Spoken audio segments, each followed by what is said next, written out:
Hi friends, welcome to our channel GK core Telugu. ఈ వీడియోలో Indian polity and గవర్నెన్స్కి సంబంధించి most important questions అయితే discuss చేద్దాం. ఎగ్జామ్లో బాగా రిపీట్ అవుతున్నటువంటి క్వశ్చన్స్. సో ప్రీవియస్ ఇయర్లో ఉన్నటువంటి ఏ క్వశ్చన్ పేపర్ తీసుకున్నా కానీ ఈ క్వశ్చన్ అనేవి ఇప్పుడు ఎక్స్ప్లెయిన్ చేసే క్వశ్చన్స్ అనేవి మీకు ఏదో ఒక సెట్లో 2 or 3 క్వశ్చన్స్ అనేవి తగులుతాయి. అంత ఇంపార్టెంట్ అనమాట. సో మీకు రివిజన్లా కూడా ఉంటుంది. వీడియోని చివరి వరకు చూడడానికి ప్రయత్నించండి. అండ్ వీడియోని ఎవరు చూస్తున్నారో ప్లీజ్ ఒక చిన్న లైక్ చేయండి. మీరు చేసే ఒక చిన్న లైక్ వల్ల మాకు ఎంతో మోటివేటింగ్ అయితే ఉంటుంది. అండ్ ఇంకెవరైనా మొదటిసారి ఈ వీడియోని చూస్తుంటే మన జీకే కోర్ తెలుగు ఛానల్ని సబ్స్క్రైబ్ చేసుకుని మీ సపోర్ట్ అయితే అందించండి. ఫస్ట్ క్వశ్చన్ చూడండి. భారత రాజ్యాంగ పరిషత్ మొదటి సమావేశం ఏ రోజున జరిగింది? రాజ్యాంగ పరిషత్ యొక్క మొదటి సమావేశం ఏ రోజున జరిగింది అని అంటే డిసెంబర్ 9, 1946న. Option B. ఇప్పటి సమావేశంలో అధ్యక్షకుడిగా ఎవరు వహించారు అని అంటే తాత్కాలికంగానే వహించారు. డాక్టర్ సచ్చిదానంద సిన్హా గారు తాత్కాలిక అధ్యక్షకుడిగా అయితే వ్యవహరించారు. తర్వాత డిసెంబర్ 11వ తారీఖున 1946 డిసెంబర్ 11వ తారీఖున అయితే రాజేంద్ర ప్రసాద్ గారిని ఏకగ్రీవకంగా రాజ్యాంగ పరిషత్ అధ్యక్షకుడిగా అయితే ఎన్నికవ్వడం జరిగింది. సెకండ్ క్వశ్చన్ చూడండి. అస్పృశ్యత నివారణ ఏ ఆర్టికల్లో ఉంది? అబోలిష్ అన్టచబిలిటీ అనేది ఏ ఆర్టికల్లో ఉంది? ఆర్టికల్ 17 అనమాట. నెక్స్ట్ క్వశ్చన్ చూడండి. లోక్సభ మరియు రాజ్యసభ ఉమ్మడి సమావేశానికి ఎవరు అధ్యక్షత వహిస్తారు? Who presides over the joint sitting of Lok Sabha and Rajya Sabha? ఎవరు దీనికి అధ్యక్షత వహిస్తారు అని అంటే లోక్సభ స్పీకర్ అనమాట. ఈ ఉమ్మడి సమావేశాలకి ఎవరు ఆహ్వానం ఇస్తారు అంటే ఎవరు పిలుస్తారు అని అంటే రాష్ట్రపతి అయితే పిలవడం జరుగుతుంది. లోక్సభ స్పీకర్ ఈ 2 సభలకి కూడా అధ్యక్షకులుగా అయితే వహిస్తారు. నెక్స్ట్, రాష్ట్రపతిని పదవి నుండి తొలగించే మహాభియోగ తీర్మానం గురించి ఏ ఆర్టికల్ వివరిస్తుంది? సో రాష్ట్రపతి పదవి నుండి తొలగించేసేది ఏ ఆర్టికల్ అనేది మనకి తెలియజేస్తుంది అంటే ఆర్టికల్ 61 అనమాట.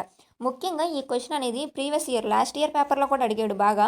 అండ్ అంతేకాకుండా రీసెంట్గా జరుగుతున్నటువంటి ఎస్ఎస్సి జీడీ ఎగ్జామ్స్లో కూడా ఈ క్వశ్చన్ అనేది బాగా అడగడం అయితే జరిగింది. ఆర్టికల్ 61 రాష్ట్రపతి పదవిని తొలగించేది మహాభియోగ తీర్మానం గురించి ఈ ఆర్టికల్ 61 అనేది వివరిస్తుంది అనమాట.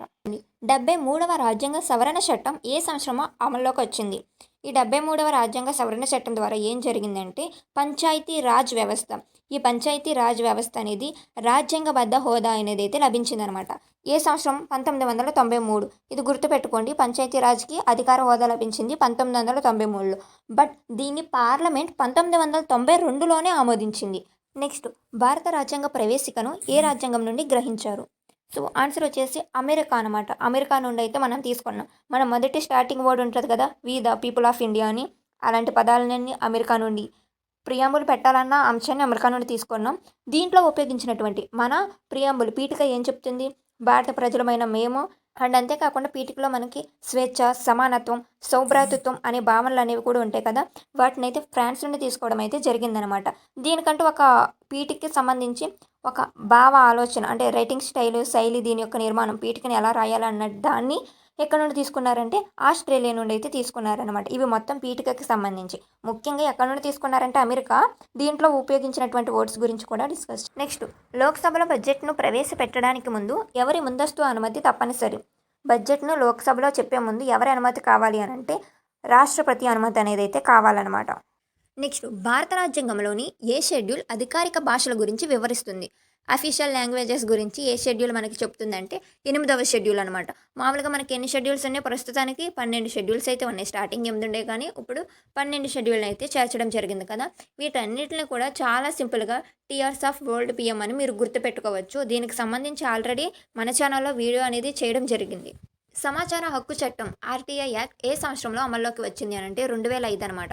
2005 అక్టోబర్ 12వ తారీఖున అయితే ఇది అమల్లోకి వచ్చింది. భారతదేశంలో మొదటి భాషా ప్రయుక్త రాష్ట్రం ఆంధ్రప్రదేశ్ అనమాట. 1953 అక్టోబర్ 1వ తారీఖున అయితే భారతదేశంలోనే మొట్టమొదటి భాషా ప్రయుక్తమైనటువంటి రాష్ట్రంగా మన ఆంధ్ర రాష్ట్రం విరసిల్లిందనమాట. భారత రాజ్యాంగంలోని ఏ ఆర్టికల్ ప్రకారం దేశంలో సమాన సివిల్ కోడ్ అమలు చేయాలి? సమాన సివిల్ కోడ్ అమలు చేయాలని ఏ ఆర్టికల్ చెప్తుంది అంటే ఆర్టికల్ 44 అనమాట. లోక్సభ సభ్యుడిగా పోటీ చేయడానికి కనీస వయస్సు ఎంత? ఇక్కడ లోక్సభ గురించి అడుగుతున్నారు. కనీస వయసు ఎంత ఉండాలంటే 25 ఇయర్స్ ఉండాలి లోక్సభకి. రాజ్యసభకు వచ్చేసి 30 ఇయర్స్ ఉండాలన్నమాట. అండ్ అంతేకాకుండా ప్రెసిడెంట్ అవ్వాలంటే రాష్ట్రపతి అవ్వాలంటే ఎంత కావాలి? 35 ఇయర్స్ అనేవి ఉండాలి కనీస వయస్సు అనమాట.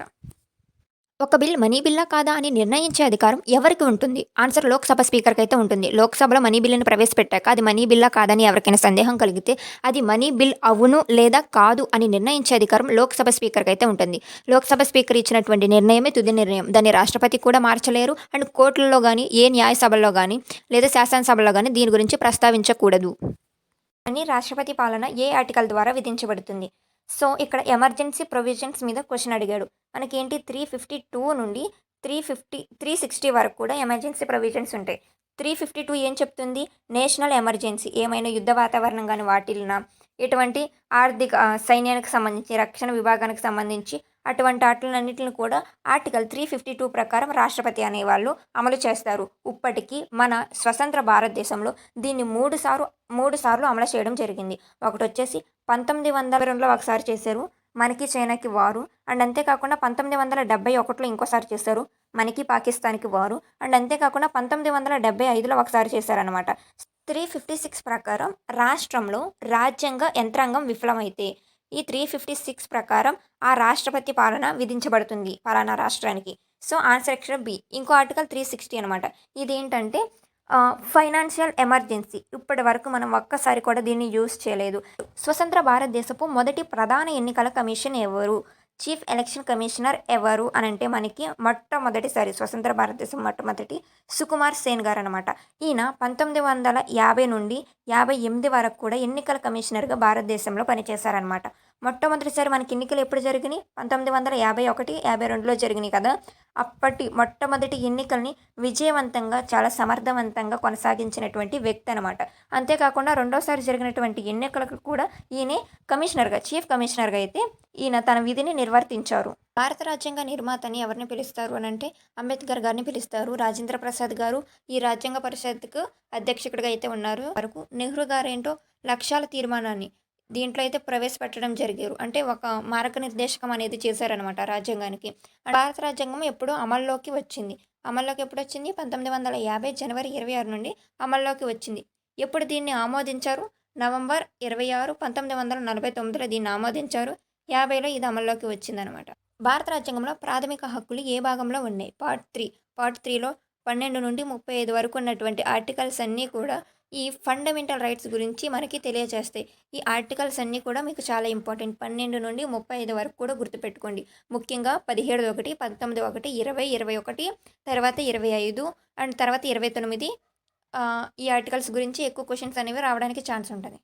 భారతదేశంలో అత్యున్నత న్యాయస్థానం ఏది? సుప్రీంకోర్టు. ఇది సుప్రీంకోర్టు భారతదేశంలో అత్యున్నత న్యాయస్థానం మరియు రాజ్యాంగ సంరక్షకుడిగా అయితే ఇది పనిచేస్తుంది. భారతదేశ జాతీయ అత్యవసర పరిస్థితిని ఏ ఆర్టికల్ తెలియజేస్తుంది? ఆర్టికల్ 352 అనేది మనకి అత్యవసర పరిస్థితిని తెలియజేస్తుంది. Right to privacy A article పరిధిలోకి వస్తుంది? మనం మాట్లాడాం కదా, ఆర్టికల్ 21 పరిధిలోకి అయితే వస్తుంది అనమాట. 21 ఏం చెప్తుంది అసలు? మామూలుగా జీవించే హక్కు మరియు వ్యక్తిగత స్వేచ్ఛ అది చెప్తుంది. దాంట్లోనే ఈ రైట్ టు ప్రైవసీ అనేది గోప్యంగా పనిచేస్తుందని కూడా చెప్పింది. ఒక రాష్ట్రంలో విధాన పరిషత్ ఏర్పాటు చేసే అధికారం ఎవరికి ఉంటుందంటే పార్లమెంట్‌కి ఉంటుంది. లైక్ ఈ విధాన పరిషత్ అనేవి ఉంటాయి. ఇవేంటంటే నార్మల్‌గా మనం కేంద్రంలో చూసుకుంటే పార్లమెంట్‌లో మనకి ఎన్ని సభలుంటాయి? ఇటు వచ్చేసి రాజ్యసభ ఒకటి లోక్‌సభ అనేది 2 ఉంటాయి కదా! ఇవి కేంద్రంలో. మరి రాష్ట్రాల్లో ఎలా ఉంటుంది అనంటే రాష్ట్రాల్లో చూసుకుంటే ద్విసభ అనేవి కొన్ని ఫాలో అవుతున్నాయి. ఇక్కడ ఇంపార్టెంట్ పాయింట్ గుర్తుపెట్టుకోండి. మన అన్ని రాష్ట్రాలకి భారతదేశంలో ఉన్న అన్ని రాష్ట్రాలకి ఈ ద్విసభ విధానం అనేది లేదు. కేవలం 6 రాష్ట్రాలకు మాత్రమే ఉంది. ఒకటొచ్చేసి ఈ 2 సభల్లో ఒకటి విధాన పరిషత్ మన క్వెషన్‌లో మెన్షన్ చేసినట్టు. రెండోదొచ్చేసి విధాన సభ అనమాట. విధాన పరిషత్ ఒకటి, విధాన సభ ఒకటి. ఈ 6 రాష్ట్రాలు ఏంటని చూస్తే మన ఏపీ, తెలంగాణ 2 ఉన్నాయి. తర్వాత కర్ణాటక, తర్వాత వచ్చేసి ఇటు మహారాష్ట్ర ఉంది. తర్వాత బీహార్ అండ్ ఉత్తరప్రదేశ్ మొత్తం 6 అయితే ఉన్నాయన్నమాట. ఈ ద్విసభని ఫాలో అయ్యాయి. ఇది 169వ ఆర్టికల్ ప్రకారం అయితే పార్లమెంటుకు ప్రత్యేక అసెంబ్లీని తీర్మానం చేసేటువంటి చట్టం అనేది కల్పిస్తుంది. కాగ్ నియామకం గురించి తెలిపే ఆర్టికల్ ఏది? ఆన్సర్ 148 ఆప్షన్ సి అనమాట. ఇతన్ని రాష్ట్రపతి అయితే ఆర్టికల్ 148 ప్రకారం నియమిస్తాడు. ఈ కాగ్ అనే వ్యక్తి ప్రజాధన సంరక్షకుడిగా ఉంటాడు. నెక్స్ట్ క్వశ్చన్, రాజ్యాంగంలోని ఏ భాగం పౌరసత్వం గురించి వివరిస్తుంది? ఇక్కడ మనం పార్ట్ గురించి అయితే అడుగుతున్నాడు కాబట్టి పార్ట్ 2 అనేది పౌరసత్వం గురించి అయితే సిటిజన్షిప్ గురించి అయితే మనకి వివరిస్తుందనమాట. మనం ఈ సింగిల్ సిటిజన్షిప్ అనేదాన్ని ఒక దేశం నుండి బారో చేసామనమాట, తీసుకోవడం జరిగింది. అది ఏ దేశం నుండి తీసుకున్నామో దాని యొక్క ఆన్సర్ అనేది మీకు తెలిస్తే ఆన్సర్ని కామెంట్ చేయండి. సో ఇంపార్టెంట్ అయినటువంటి 25 క్వశ్చన్స్ అనమాట. అంటే రిమైనింగ్ క్వశ్చన్స్ని నేను మీకు మొన్ననే వీడియోలో అయితే అప్లోడ్ చేయడం జరిగింది కాబట్టి దాంట్లో మీకు చెప్పనటువంటి క్వశ్చన్స్ని ఇక్కడ చెప్పడం అయితే జరిగింది, ఇంపార్టెంట్ అయినటువంటి క్వశ్చన్స్ని.